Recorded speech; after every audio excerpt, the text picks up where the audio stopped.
yang paling kita langsung rekan-rekan PMI mau kembali ke Indonesia setelah bekerja itu bisa menggunakan 3 skema. Siap. Yang pertama, kalau dia pulang, cuti atau selesai kontrak, menggunakan kepulangannya melalui pesawat, dia bisa nanti menggunakan skemanya barang penumpang. Oke. Iya. Di sini diberikan fasilitas secara umum pembebasan biaya masuknya sampai dengan 500 US dollar. Dan kemudian khusus untuk PMI itu diberikan pembebasan handphone, komputer genggam atau komputer tablet itu 2 unit per kedatangan per tahun. Ya. Oke, Pak, Ya, 2 unit. itu pentingnya. Baik. Ya. Maksimal 2 unit per kedatangan per tahun. Ini khusus untuk PMI. Lalu bagaimana kalau dia masih berada di luar negeri pengen mengirimkan barang? Nah, ini mekanisme yang digunakan adalah mekanisme barang kiriman, ya. Khusus untuk PMI yang masih berada di luar negeri diberikan fasilitas pembebasan biaya masuk, tetapi harus memenuhi persyaratan-persyaratan umum.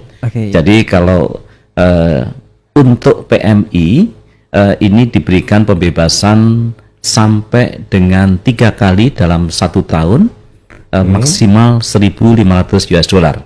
Ya, sepanjang dia terdaftar di BP2MI. Lalu kalau selain terdaftar di BP2MI, di Peduli WNI, di Kemenlu, itu diberikan pembebasan sebesar 500 US dollar dalam 1 kali pengiriman. Ya, itu untuk barang kiriman. Kemudian satu lagi, Mas Bangkit dan Mas Yusri, kalau misalkan ternyata saudara-saudara kita PMI sudah selesai kontrak dan kemudian pindah kembali ke tanah air, untuk seterusnya, maka bisa menggunakan skema barang pindahan. Tetapi di sini harus memperhatikan syarat-syaratnya. Mohon kiranya dipelajari di PMK 28 2008. Sebenarnya juga di Kementerian Luar Negeri juga sudah disampaikan persyaratan-persyaratannya, dan untuk fasilitasnya itu diberikan pembebasan biaya masuk secara keseluruhan. Jadi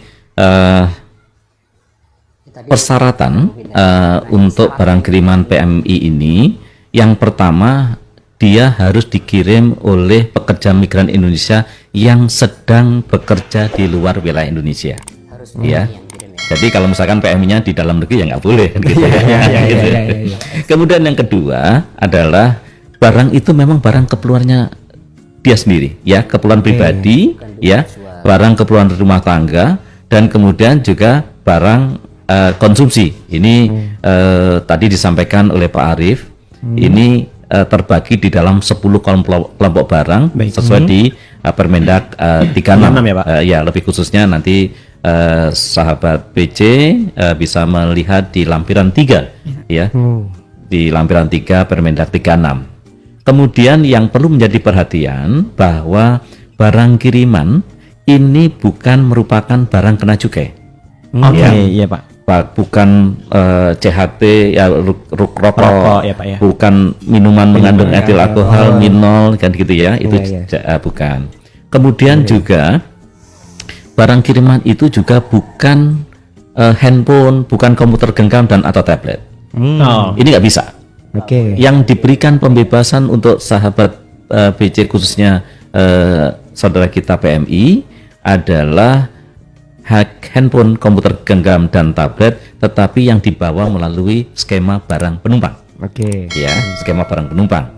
Dan yang terpenting bahwa barang kiriman ini tidak untuk diperdagangkan. Ini yang mungkin menjadi atensi Mas Bangkit, Mas Yusil, gitu ya. Ini dari syarat ini adalah syarat kumulatif. Ya, sekitarnya ini mohon menjadi perhatian daripada saudara-saudara kita, sahabat BC yang sekarang sedang bekerja di luar negeri. Mungkin itu. Mas Panggil ya. Jadi pertama untuk pakaian jadi dan aksesoris pakaian jadi, ini jumlah barunya untuk pakaian barunya maksimal 5. Baik. Kemudian untuk tidak barunya ini maksimal 15 piece. Kemudian yang kedua, ini kaitannya dengan barang tekstil sudah jadi lainnya. Baik. Ini ada beberapa yang sering teman-teman PMI kirim gitu ya, Iya, Pak. selimut gitu ya, Selimut, baik. dan sejenisnya lah gitu ya. Iya. Ini maksimal 5 piece atau 5 set gitu. Kemudian yang ketiga, ini kaitannya dengan barang elektronik, tadi disampaikan oleh Pak Fajar Doni, tidak termasuk telepon seluler gitu ya. Oh, ya. Ini maksimal 2. Barang elektronik maksimal 2, Mas Panggit. Baik. Kemudian yang selanjutnya ini alas kaki, ini juga maksimal 2 pasang, maksimal 2 pasang. Kemudian kosmetik dan perbekalan kesehatan rumah tangga, ini maksimal 5 piece. Kemudian mainan anak, ini maksimal 4 set atau 4 piece. Kemudian komoditas tas, ini maksimal 2 piece.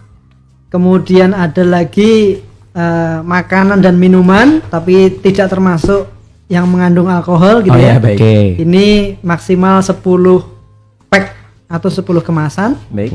Kemudian perlengkapan rumah tangga ini maksimal 5 untuk yang baru dan yang tidak barunya maksimal 5 set.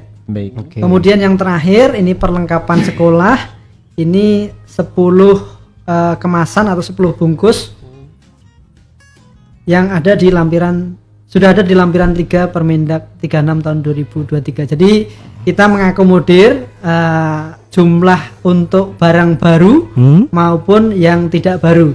Karena ada beberapa teman-teman PMI ini mengirimkan buat keluarganya, putranya, putrinya, suaminya, istrinya di rumah. Sekali lagi ini bukan untuk diperdagangkan sehingga kita bisa sepakat jumlahnya yang tadi kami sampaikan. Ya pasti ini harus sesuai ketentuan dulu ya, baik itu kelompok barangnya maupun jumlahnya. Nah kalau tidak sesuai ya pasti teman-teman bea cukai di lapangan akan melakukan tindakan gitu ya, baik itu pemusnahan maupun disita sebagai barang milik negara. Jadi kami berpesan kepada teman-teman PMI, mohon untuk kelompok barang dan jumlahnya ini bisa mengikuti yang ada di ketentuan. Fiskal yang diberikan pembebasan adalah sebesar 500 US dollar. Tetapi ada plus-plusnya untuk saudara kita PMI, ya, itu kalau dia membawa handphone, komputer genggam atau tablet, ya kan, ini diberikan pembebasan biaya masuk, tetapi jumlahnya yang diberikan tadi disampaikan oleh Pak Arief maksimal itu 2 unit dalam 1 kali kedatangan dalam periode 1 tahun. Ya, jadi misalkan si A sudah membawa 1 bulan Juli, maka dalam 1 tahun itu dia tidak boleh. Ya, walaupun yang diberikan pembebasan maksimal adalah 2. Dalam 1. Ya. Dokumen yang dipersyaratkan untuk kiranya mendapatkan pembebasan biaya masuk terkait dengan barang kiriman tadi, ini sebenarnya hanya bukti identitas. Apakah dalam bentuk NIK ataupun dalam paspor.